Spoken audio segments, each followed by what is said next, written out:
हाथ में बड़ा सा बैनर लिए हटिया विकास मंच आज नई जिला कलेक्टर कचहरी पर पहुंचा था और वहां पर जिला कलेक्टर बीजल शाह को आरटीआई विकास मंच ने आवेदन पत्र दिया था।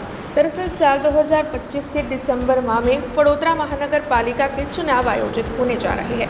तब ये जो चुनाव है वो ईवीएम की बजाय बैलेट पेपर से किए जाए, ऐसी मांग आरटीआई विकास मंच की ओर से साझा की जा रही है।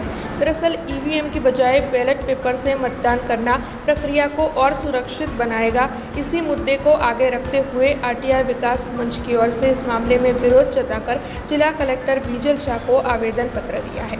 आगामी डिसेम्बर 2025 में योजानारी वडोदरा महानगरपालिकानी चूंटणीनुं मतदान ईवीएमना बदले बेलेटथी करवामां आवे एवी लड़त अमारी टीम माटे उपाड़ी छे अने आप जोई रह्या छो एना भागरूपे आजे अमारी टीम आरटीआई कलेक्टर कचेरी आवीने आवेदनपत्र सुप्रत कर्युं छे।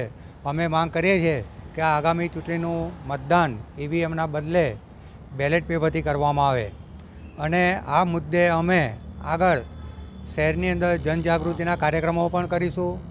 જરૂર પડે રાજ્યના ચુનાવ આયોગ સમક્ષ ગાંધીનગર જઈને તેઓને પણ આવેદનપત્ર આપીશું અને અમારી આ લડત સફળ થાય તે માટે શહેરીજનોને પણ અમે અમારી સાથે જોડવાના છે એવા આશ્ચર્યજનક કાર્યક્રમો પણ અમે શહેરમાં કરીશું। છેલ્લા ઘણા સમયથી આખા દેશની અંદર યોજાતી ચૂંટણીઓની અંદર ईवीएमनी अंदर सेटिंग अने गोटाळा थवाना एमां एक चोक्कस पक्षने के उम्मीदवारने मत मळता होवाना अनेक जग्याए अनेक लोकोनी फरियादो उठी छे। लोको बूमो पाड़े छे अने एनी सामे शंकाओ अने सवालो ऊभा करीने ईवीएमने रद्द करवानी मांग करे छे, परंतु सरकार तेने काने लेती नथी।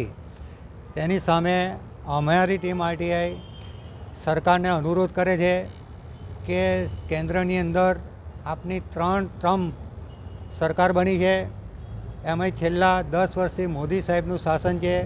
मोदी साहेब 56 छाती धरावे छे, लाखों करोड़ों एमना फॉलोअर्स है, 1 करोड़थी वधारे उपरांत कार्यकरो है। केटला वर्षोथी घणा राज्यों छे एमना हस्तकना है।